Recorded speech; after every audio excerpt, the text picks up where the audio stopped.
दौलत मिली जिन्हें धनवान बन गए, ताकत मिली जिन्हें बलवान बन गए। मैं खुश नसीब था कि हमें तथागत गौतम बुद्ध जी जैसे महापुरुष मिले, हम इंसान बन गए।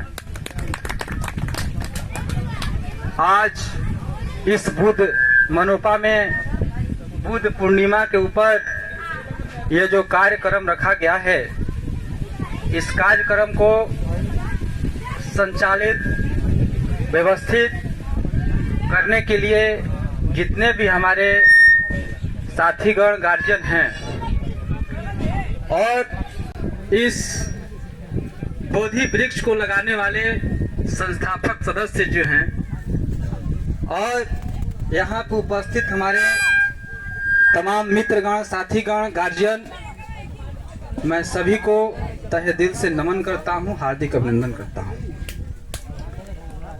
आज बुद्ध पूर्णिमा है और यह बुद्ध पूर्णिमा न केवल बुद्ध की जयंती है, बल्कि आज ही के दिन तथागत गौतम बुद्ध जी को ज्ञान की प्राप्ति हुई थी और आज ही के दिन तथागत गौतम बुद्ध जी का परिनिर्वाण भी हुआ था।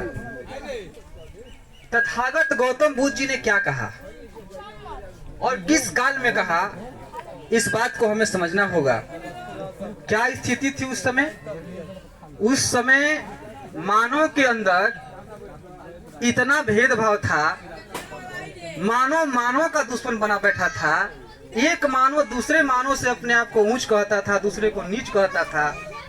उस जमाने में तथागत गौतम बुद्ध जी ने यह नारा दिया कि तथागत बुद्ध का क्या कहना, मानो मानो एक समान। न केवल नारा दिया, बल्कि तथागत गौतम बुद्ध जी ज्ञान प्राप्त करने के बाद जब अपना संघ बनाए, उस संघ में सभी मनुष्यों को बराबरी का जगह भी दिया। ये तथागत गौतम बुद्ध जी ने करके दिखाया। आज भी आप बौद्ध भिक्षुओं को देखिएगा तो उसमें सब वर्ग के लोग होते हैं, उसमें कोई भेदभाव नहीं है कि ये फलाना कास्ट के है तो ये पंडित जी नहीं बन सकते। तो तथागत गौतम बुद्ध जी ने समाज के निचला तबका के लोग को ला करके समकक्ष करने का काम किया। क्या स्थिति थी उस समय? पढ़ने का अधिकार नहीं था और जब हम लोग जाकर पूछते थे कि हम पढ़ना चाहते हैं तो क्या जवाब मिलता था कि देखिए ये हमारे किताब में लिखा है कि से आप शूद्र हैं और शूद्र को पढ़ने का अधिकार नहीं है। स्त्री शूद्र न विद्या दिया था।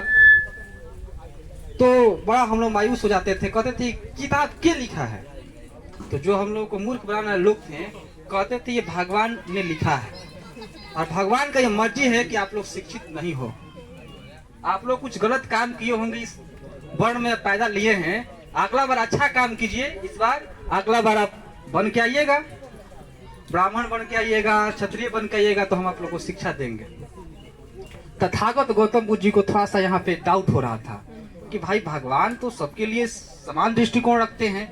जब धूप उगता है तो वो किसी गरीब अमीर के साथ भेदभाव नहीं करता, वो किसी सवर्ण अछूत के साथ भेदभाव नहीं करता, वो सबके छत के लिए उगता है। जब बारिश होता है तो सबके लिए होता है, सबके खेतों में होता है। जब हवा चलती है तो सबके लिए बहती है, जब नदी बहती है तो सबके लिए बहती है। तो भगवान जब सबके लिए सब कुछ प्रकृति देती है तो ये ऐसा कैसे नियम बना सकते हैं कहीं शिक्षा ले सकता है, शिक्षा नहीं ले सकता है। तो कहीं ना कहीं उनको डाउट हुआ, वो भगवान के खोज में निकल चुके हैं। भगवान है तो चलिए खोजते हैं, उनसे ही पूछेंगे कैसा आपने क्यों भेदभाव किया कि एक आदमी सब अपना अधिकार प्राप्त कर सकता है, सारा कुछ सुख सुविधा भोग सकता है और एक आदमी जीवन भाव नरकीय जीवन जीने के लिए त्रस्त है। तथागत गौतम बुद्ध जी गृह त्याग करके किसके लिए? हमारे समाज के लिए, हमारे समाज के लोगों ने गृह त्याग किया कि भाई कौन ऐसा भगवान जी हैं जो ऐसा नियम बनाए हैं। उनको थोड़ा डाउट हुआ कि लगता है कि यही लोग गड़बड़ किया है, अगर भगवान किया चलिए पूछ लेते हैं उनसे। गए तपस्या किए, तपस्या करने के दरमियान उनको जब ज्ञान की प्राप्ति हुई तब जाकर के हमारे समाज को उन्होंने एक मंत्र दिया, अत दीपो भव।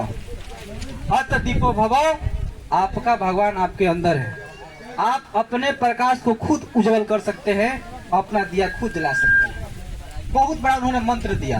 आप जिसे बाहर खोज रहे हैं, जिसे आप किताबों में खोज रहे हैं, जिसके लिए आप इतने तीर्थ यात्राएं कर रहे हैं, वो तो आपके अंदर है।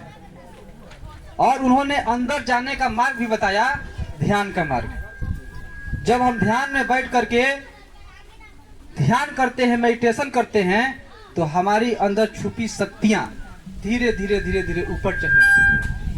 जब हम ये आपसे कहेंगे कि हमारे अंदर असंख्य और असीमित शक्तियां छुपी हुई है, तो आप लोगों को आश्चर्य होगा। लेकिन एक उदाहरण के द्वारा हम ये स्पष्ट करना चाहेंगे कि मानव के अंदर असीमित शक्तियां होती है। एक बार एक महिला अपने बच्चों को खेलने के लिए छोड़ दी और बगल में एक कार था।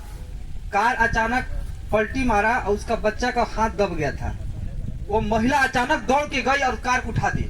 कार उठ गया। सब लोग आश्चर्य हुए, भाई कैसे उठ गया इससे। तो कभी कभी हमारे अंदर जो छुपी शक्तियां होती है एक्टिव हो जाती है। वही दोबारा कहा गया उठाइए तो नहीं उठ रहा था। तो हमारे अंदर असंख्य शक्तियां होती है। कभी कभी आप भी महसूस किए होंगे। कभी कभी ऐसा महसूस होता है कि यहाँ पे बहुत ज्यादा ताकत लगाने की आवश्यकता है, वहां पे आपके अंदर ऑटोमेटिक कितना ताकत आ जाता है और फिर दोबारा कहा जाता है कीजिए तो आपसे नहीं हो पाएगा। तो ये जो असीमित शक्तियां हैं, ये सब मनुष्य के अंदर है और सब मनुष्य के अंदर ये सारी सिद्धियां और शक्तियां होती है, जन्म से ही होती है। जरूरत होती है इसे जागृत करने का। तथागत गौतम बुद्ध जी ने सबसे आसान रास्ता बताया पूजा करने का। तथागत बुद्ध जी कभी पूजा का विरोध नहीं किए, किसी का विरोध नहीं किया उन्होंने। आप उन्हें किताब उठा के देख लीजिए, किसी का उन्होंने विरोध नहीं किया है। उन्होंने हम सभी को पूजा करने का सबसे सरल विधि बता दिया। एक पैसा खर्च नहीं लगने वाला विधि बता दिया। ध्यान में बैठ करके आप उस सारी शक्तियों को डायरेक्ट सीधा जुड़ सकते हैं। जब तक हम उस शक्ति से नहीं जुड़ेंगे तब तक हमारा पूजा सार्थक नहीं होगा। तो तथागत गौतम बुद्ध जी ने जो हमें ध्यान का मार्ग बताया है, इस ध्यान के मार्ग को अपना कर देखिए। चीन कितना आगे निकल गया, जापान कितना आगे निकल गया। जो बुद्ध के तर्क को अपना लिया, देखिए वो कंट्री कितना आगे निकल गया। अभी चीन में जाइएगा तो चीन के अंदर बोधि धर्मा जो भारत से गए हैं, मार्शल आर्ट, जो मार्शल आर्ट होता है, कहते हैं कि चीन के द्वारा आया है, जापान के द्वारा आया है। ये गलत बात है। ये बहुत पहले भारत में तथागत बुद्ध के समय ही यहाँ पैदा हुआ था और ये विदेशों में जा करके वहाँ का पेटेंट लेकर के लोग भेजते हैं। अभी रेकी जो है, रेकी का जो विद्या है, ये किसका देन है? तथागत गौतम बुद्ध का जो मेडिटेशन है, उसको चीन में जाकर के रेकी का नाम दिया गया। तो कहने का मतलब है कि हमारे देश में टेक्नोलॉजी क्यों नहीं आगे बढ़ा। जब हम आविष्कार का लिस्ट देखते हैं तो बड़ा दुख होता है। अरे हवाई जहाज का आविष्कार विदेशों में हुआ, सुई से लेकर के बहुत विभिन्न चीजों का आविष्कार विदेश में हुआ, तो भारत लोग क्या कर रहा था? भारत में आपने सुना होगा कि न्यूटन एक सेव के पेड़ के नीचे बैठा था, अचानक सेव गिरा तो ताका, अरे भाई सेव ऊपर से नीचे काहे गिर गया। उसने खोजा और ग्रेविटी का खोज कर दिया। यकीन मानिए आज भी आप फिजिक्स का जब किताब खरीदते हैं, आज भी उससे घर में रॉयल्टी जाता है। क्या वैसा न्यूटन भारत में नहीं बैठा होगा? भारत में भी बैठा होगा।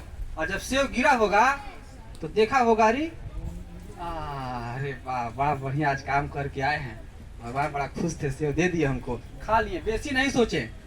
क्यों? क्योंकि हमारा समाज जो था पाखंडवाद में घिरा हुआ था, चमत्कार में घिरा हुआ था। तर्क चेतना कहाँ था उसके अंदर? तो हमें तर्क और चेतना को जानने की आवश्यकता है। जब हमारे अंदर तथागत बुद्ध का तर्क चेतना जागृत हो जाएगा तो हम भी जो उनके मान करके जो देश चल के टेक्नोलॉजी में आगे गए हैं, उसको भी हम लोग पीछे कर सकते हैं। जब हमारे देश ये टेक्नोलॉजी लेकर वो आगे बढ़े तो हम ना उनका जी मास्टर हुए।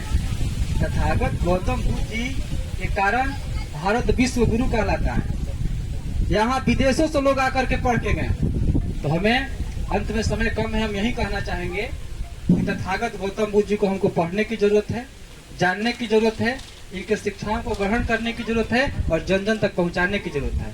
तथागत गौतम बुद्ध जी ने तो स्पष्ट रूप से कह दिया कि कभी भी उस चीज को मत मानो जो परंपराएं से चल आ रही है। जो परंपरा से चल आ रही है, कभी उस चीज को मत मान लेना कि ये बात परंपरा से चली आ रही है इसलिए सही है। कभी किसी बात को इसलिए भी नहीं मान लेना चाहिए कि समाज का बहुत बड़ा तबका उस चीज को मान रहा है। किसी चीज को इसलिए भी मत मान लेना कि समाज के पढ़े लिखे बुद्धिजीवी लोग उस चीज को मान रहे हैं, और किसी चीज को इसलिए भी नहीं मान लेना जो किसी पवित्र ग्रंथ में लिखा हुआ है। और लास्ट में गौतम बुद्ध ने यह भी कहा कि किसी बात को इसलिए भी मत मान लेना, ये बात तथागत गौतम बुद्ध कह रहे हैं। पहले बात को तर्क के कसौटी पे कसना, अगर खरा उतरे तो उसको मानना, यानी कि स्पष्ट रूप से कहा जानो तब मानो। पहले उस चीज के बारे में जानकारी प्राप्त कर लीजिए, इसका कारण क्या है उसको मानिए। तथागत गौतम बुद्ध जी ने कभी किसी को अपने बातों को बरियारी इंप्लीमेंट करने का प्रयास नहीं किया। उन्होंने आपके हाथ में सौंप दिया कि आपको क्या करना है, अपने तर्क के दृष्टिकोण से उसको करके देख लीजिए।